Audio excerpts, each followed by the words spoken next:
Hello' everyone, মই প্ৰিয়ংকা আপোনালোকৰ নতুন এটা ভিডিঅ'লৈ স্বাগতম জনাইছোঁ। ইতিমধ্যে তোমালোকে হয়তো ভাবি আছিলে যে তোমালোকৰ যি এইচএছ ৰিজাল্টসমূহ কেতিয়াকৈ দিব, অৰ্থাৎ ইউটিউব মাধ্যমত আমি পাই আছোঁ আজি 24 তাৰিখ, অহা কাইলৈ দিব তেনেধৰণে। বহুতে হয়তো কৈ আছে অহা 27 তাৰিখে দিব, বহুতে কৈ আছে, বহুতে কয় তেনেধৰণে কৈ আছে। কোনো এতিয়ালৈকে কোনো অফিচিয়েলি নটিচ বা কোনো পাব্লিছ কৰা নাই, কোনো ডেট পাব্লিছ কৰা নাই। গতিকে যিসমূহ ইউটিউব মাধ্যমত দি আছে এইবোৰ সকলো ফেক। তোমালোকে নিশ্চিন্ত হৈ থাকে, তোমালোকে ভয় খাব নালাগে। যেতিয়াই তোমালোকৰ ৰিজাল্টৰ ক্ষেত্ৰক লৈ কোনো অফিচিয়েলি আপডেট আহিব, টুইটযোগে আমাৰ অসমৰ মুখ্যমন্ত্ৰী ডক্টৰ হিমন্ত বিশ্ব শৰ্মা ডাঙৰীয়া অৱগত কৰিব, লগতে আমাৰ শিক্ষামন্ত্ৰী অৰুণোজ পেগু ডাঙৰীয়া আপোনালোকৰ মাজত অৱগত কৰিব। গতিকে আপোনালোকে যিবিলাক পাই আছে এইবিলাক আপোনালোকে বিশ্বাস নকৰিব, কাৰণ আপোনালোকৰ যদি কিবা যদি পাব্লিছ কৰে, অৰ্থাৎ ৰিজাল্টৰ ক্ষেত্ৰত লৈ কিবা যদি নটিফিকেশ্যন আহে, নিশ্চয় তেওঁলোকে অৱগত কৰিব আৰু অফিচিয়েলি আপডেট আহি যাব।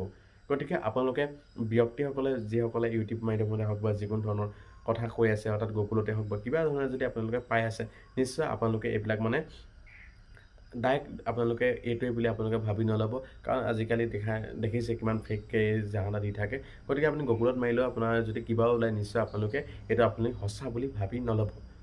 ইতিমধ্যে আমাৰ কৈ থৈছিলে যে আমাৰ যি ৰিজাল্টৰ ক্ষেত্ৰক লৈ, এইচএছ ৰিজাল্টৰ ক্ষেত্ৰক লৈ আমাৰ এপ্ৰিল মাহৰ শেষৰ ফালে অৰ্থাৎ মে' মাহৰ পহিলাতে দিয়াৰ কথা কৈছিল।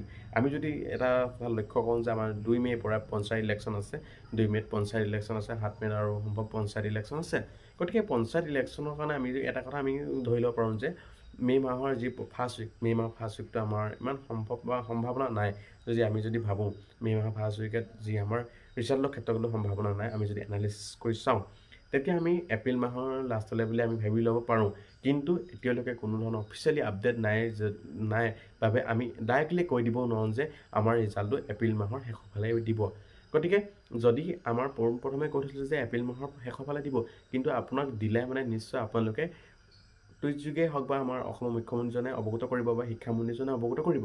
গতিকে আপোনালোকে তাক লৈ আপোনালোকে ভাবিছোঁ মই ইমান আপোনালোকে চিন্তা কৰিবলগীয়া কাৰণ নাই বুলি মই ভাবিছোঁ, কাৰণ তোমালোকৰ ৰিজাল্টটো মে' মাহৰ ভিতৰতে দিব এনেও। মে' এপ্ৰিল এইকেইটাৰ ভিতৰতে দিয়ে আৰু দি থাকিবই। গতিকে আপোনালোকে ইমান এটা হেডেক ল'ব নালাগে যে আপোনালোকৰ ৰিজাল্ট আজি দিব কালি দিব, ভয় খাব নালাগে। এনেও ৰিজাল্টৰ ক্ষেত্ৰক লৈ এনেও অফিচিয়েলি আপডেট আহিলে নিশ্চয় আপোনালোকে গম পাবই। গতিকে এতিয়া আমাৰ কি হৈছে, ইউটিউবাৰসকলে হওক বা যিকোনো ধৰণৰ ব্যক্তিসকলে কৈ আছে যে কেতিয়া দিব, কি কথা কি লৈ। আপোনালোকে এটাই কথা মই ক'ম, আপোনালোকে যেতিয়া অফিচিয়েলি আপডেট পাব তেতিয়াহে আপোনালোকে বিশ্বাস কৰিব। মই ক'বলৈ কৈছোঁ, আপোনালোকে অফিচিয়েলি যেতিয়া আপডেট দিয়ে তেতিয়াহে আপোনালোকে বিশ্বাস কৰিব, বেলেগৰ কথা আপোনালোকে বিশ্বাস নকৰিব ৰিজাল্টৰ ক্ষেত্ৰক লৈ। অফিচিয়েলি আপডেট দিব যদি আমাৰ অসমৰ মুখ্যমন্ত্ৰীজনে যদি কৈ দিয়ে টুইটযোগে, আৰু আপোনাৰ শিক্ষামন্ত্ৰীজনে যদি কৈ দিয়ে, নিশ্চয় আপোনালোকে ৰিজাল্টসমূহ পাবলৈ সক্ষম হ'ব। মই সম্ভৱ ক'বলৈ গ'লে আপোনালোকে এপ্ৰিল মাহৰ লাষ্ট উইকতে পোৱাৰ সম্ভাৱনাটো খুবেই বেছি আছে। নিশ্চয় কি হয় দেখা যাব, সময়ত দেখা পাব। আজি 24 তাৰিখ হৈছে আৰু আপোনাৰ 6 দিন আছে, 6 দিনৰ ভিতৰতে আপোনালোকে ৰিজাল্টটো পাব লাগে বুলি মই ভাবিছোঁ দেই। মোৰ সম্ভৱ পাব লাগে বুলি ভাবিছোঁ, কাৰণ আমাৰ যি SSLC ক্ষেত্ৰতো কৈছিলে যে বিহু আগতে দিব, নিশ্চয় বিহু আগতে দি দিলে। আৰু এই ক্ষেত্ৰতো মই যদি চাওঁ, নিশ্চয় আমাৰ এপ্ৰিলৰ শেষৰ ফালে দিয়া সম্ভাৱনাটো যথেষ্ট বেছি আছে।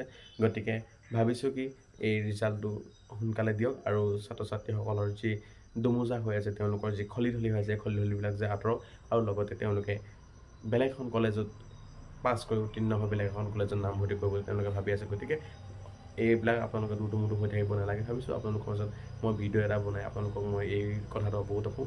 আজিৰ ভিডিঅ'টো ইমানেই। ধন্যবাদ। জয় অসম।